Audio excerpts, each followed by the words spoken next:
Welcome to this series of online concerts made possible by the collaboration between the cathedrals of Västerås, Kalmar, and Lund, all cathedrals in Sweden. In this series, we feature some of the greatest organists of our time. And now I have the pleasure to present to you one of the most prominent organists of our time, certainly one of the very best organists of France, Jean-Baptiste Robin. Welcome, Jean-Baptiste. Thank you, Johannes. Welcome to you. Thank you for participating in this online series of concerts. I know you're a very busy musician, at least during normal circumstances. Now, during the pandemic, maybe the situation is different, but I know you are traveling pretty much all around the world, playing concerts in churches, in concert houses. And I know that you are composing. I've played some of your works, and I know you're leading masterclasses. I've participated in some of your masterclasses, and I know you're teaching at the Conservatory of Versailles, both in composition and organ interpretation, as well as being the organist of the stunningly beautiful Chapelle Royale in the court of Versailles. So my first question to you is just how are you doing during this pandemic? What can you do? What can you work on? And how are you? So, first, thank you for my biography. You did it very well. I don't have to say nothing more. During this year, I think artists had a very different attitudes, very different point of view about them art. From my part, I have to say I composed quite a lot. I composed a piece for orchestra and soprano, which will be performed, I hope, in Paris, Versailles, Berlin, Potsdam, and in Poland, in Stettin, I think, next month, so very soon. And I compose many pieces, some studies for trumpet, for piano, and for organ. So yes, I really composed. I was very, how to say, interested to work on César Franck music.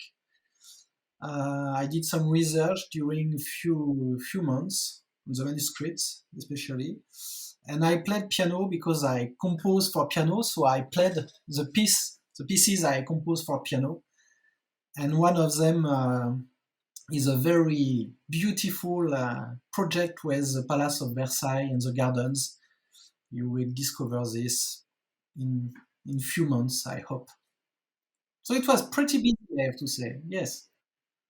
Since I've had the pleasure of studying with you, I've heard the organ in the Chapelle Royale quite a few times, and it's certainly a very special place. The whole court and of course the gardens are incredible, as you spoke about, and the chapel is incredibly beautiful, and the organ is quite famous. And I wonder if you could tell us something about why Versailles is important, besides being a very very beautiful place.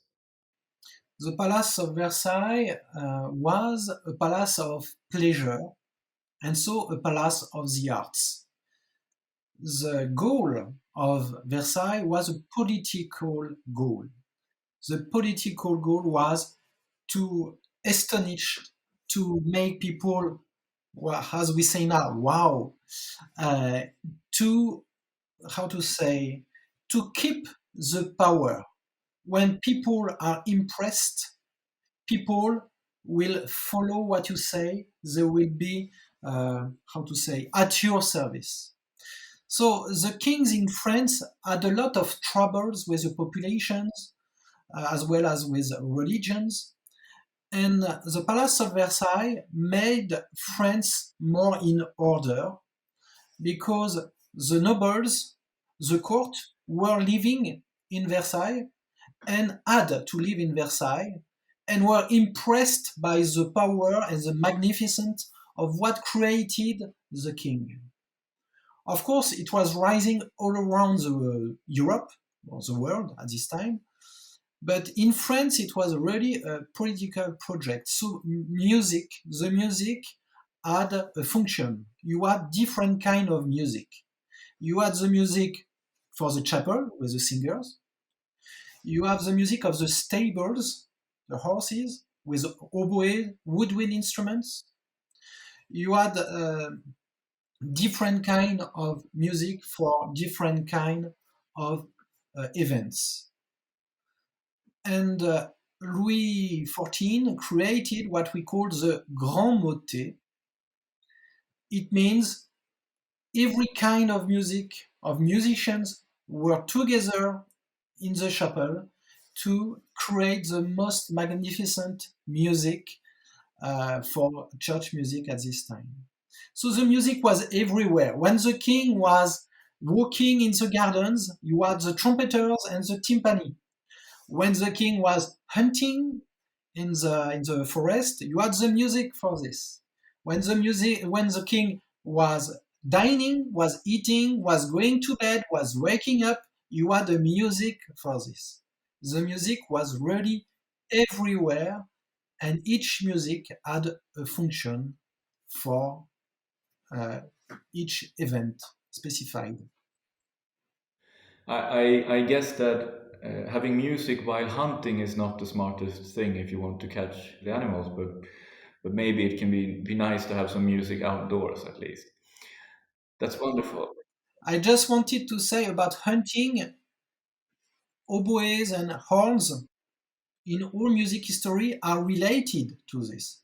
When Haydn is composing an orchestral piece, you have the strings and few oboes.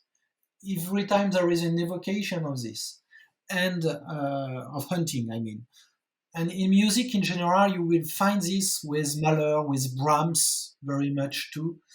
The evocation of what an instrument evokes because it was related to a function. I see. And I know that you have many beautiful instruments at the chateau.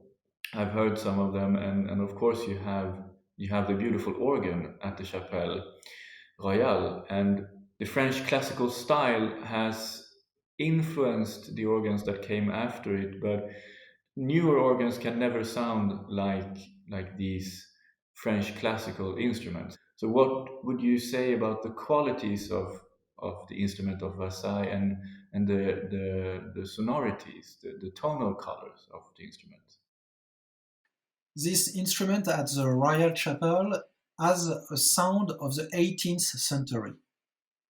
We could say it's several Clicquot, because there were three Clicquot, Robert Clicquot, Louis-Alexandre Clicquot, and François-Henri Clicquot, which are mixed in this instrument with the sound of the 18th century. Unfortunately, we have almost lost the sound of the 17th century in France, but we know very well the 18th century sound. So here, when you will listen this concert, you will hear the sound of François-Henri Clicquot in Poitiers, or the organs in Houdan or Souvigny, which are beautiful places in France where we have historic organs. So this is, I think, the idea of this organ, the Clicquot's sound. It's what they wanted to refine, and they did very well, I think. I've heard the instrument many times, and I'm I'm always very impressed by the beauty of the stops and how well it fills the room. You have all the harmonics and the overtones. It's very present in the room, and it's the sound can be very calm in a way in these types of organs. Could you say something about that? I have to say, when you say the sound is very calm, I would say it's mostly the sound of good historic organs, mostly.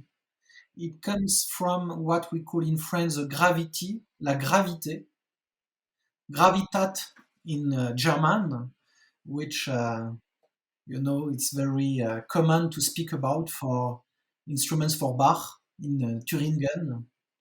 for example.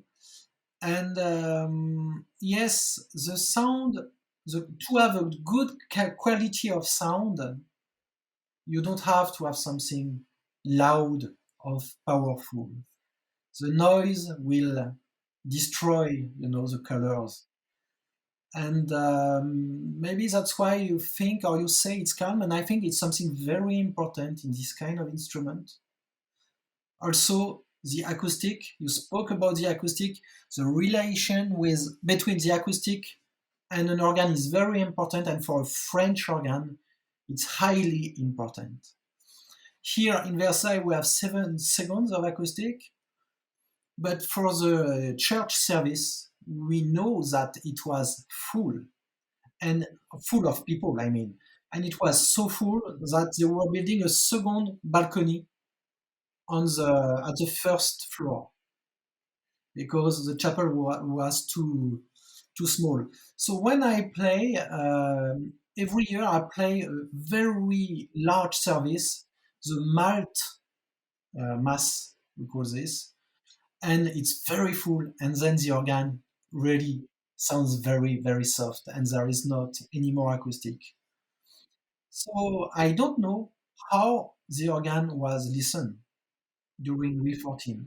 Maybe it was quite soft and quite dry, because it could be when you have a lot of people. So interesting. And for an organist that hasn't seen a French classical organ before, or an amateur of music, one thing you will notice quite quickly is the pedal board, and it's quite different from what we are used to now. Could you describe what a French pedal board looks like? So I think in the video you will see the pedal board, and of course it's very short keys. I would say, yes, this size. You don't play with a heel, of course. It's impossible. Why is it like this? It's like this because the pedal is not predominant. It's very how to say, just the bass, the bass, and very few notes. I mean, in the tierce entaille, you use the pedal board, but usually you really not use very much because in France the bass is not important. You know, the double bass instrument didn't came in France before 1700, and we had no cello, we had no viola, we had only violins, 5 sides of violin. So the sound in France was not related to the bass.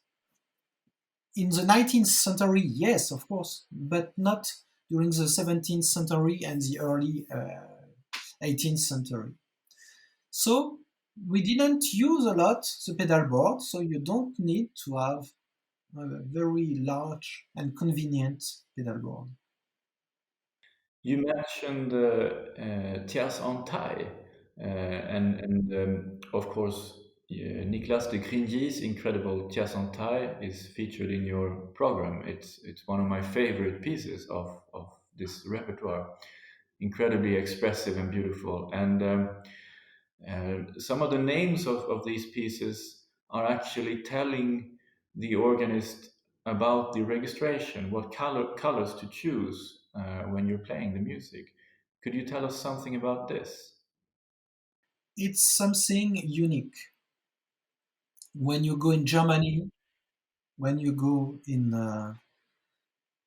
Spain or in Italy, you don't have a specific registration for a specific piece. And this is how the organ is voiced. The organ was voiced for the plein jeu, for the grand jeu, I mean for the reeds or for mixtures. And each was in his own way. Maybe you could put this in relation with the monarchy of the king. The king was really, how to say, make a rule for everything. So for the organ, you had a rule too. All organs in France were quite the same. They were extremely similar from 1680s, we could say, to 1720, 1730, during the Louis XIV reign. I mean, between 1687 to 1715, the life of Louis XIV, Louis XIV. So this explains why the title of the piece is the title of the registration, and this registration is the rule coming from Paris, and probably, I think, from Nicolas Lebègue with this organ in Les Invalides, which was probably the first very formal French organ by Thierry. And I know that these organs are so unique, and I've heard from many organists that you have to hear them and play them in order to really understand the music that was composed for them. And I'm wondering, my first question is, do you think that's true? And my second question is, how affected by other instruments is the organ of the chapelle? For example, would you benefit from hearing someone playing another instrument? Would you imitate that on this organ? First, I think the organ in general needs to travel, and very often you need to play an instrument to understand which sound wanted the composer. It's not always true, but of course it's very true for this music. And the organ is really a teacher and will inspire uh, your touch, your performance, of course, but will inspire your ears. Then when you will go in Sweden, in Germany, in the United States, or everywhere, after you refined the sound because you know what you want to hear. And it's important to know what you want to hear because it means you have a taste. And one of the things important for an organist is the taste. To have the culture of an instrument which make your own taste, and after you refine on other instruments what you would like to find. Of course, of course, when you go on other instruments, they have their own universe. But you respect the universe of other instruments, but refinding something you really know what you want. And so I think you're true about what you said about the sound and this repertoire. And very often people say, oh, French music, French Baroque music, you can play it only in France.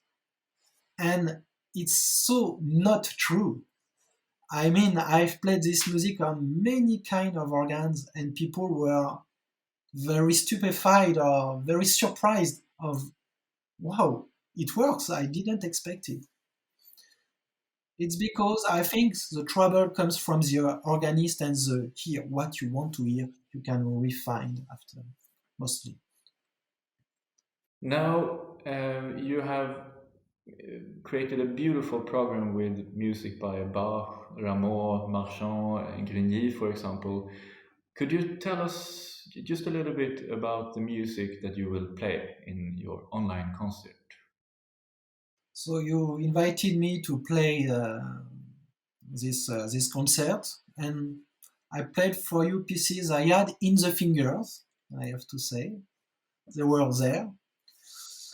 I started with the G major of Bach because people don't expect a French to play Bach on this kind of organ, and I think you will see it's very beautiful.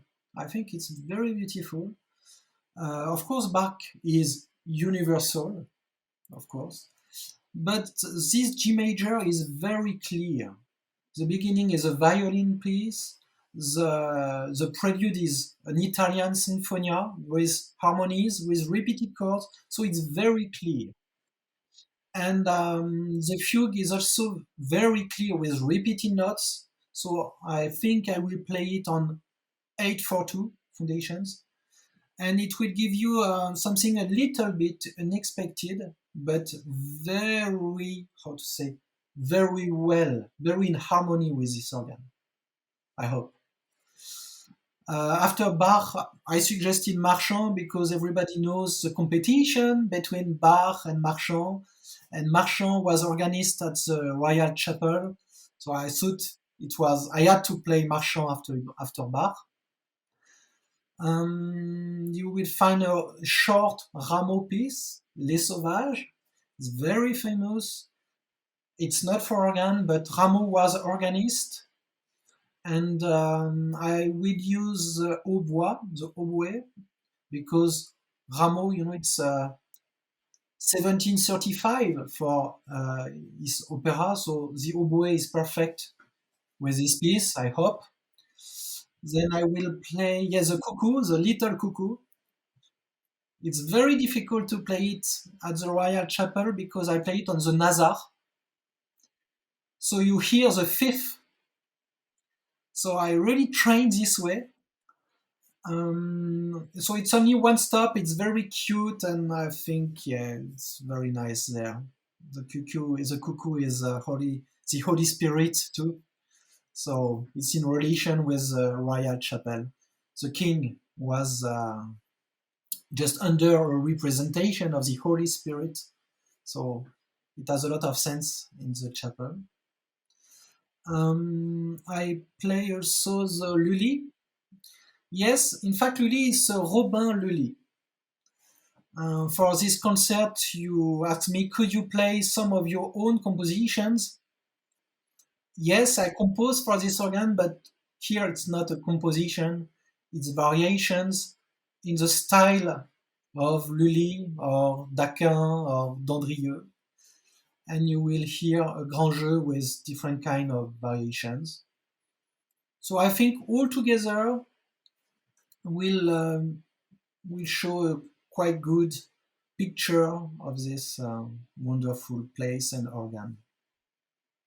Lovely. I'm looking forward to it a lot. Thank you so much for participating, Jean-Baptiste. Thank you to you.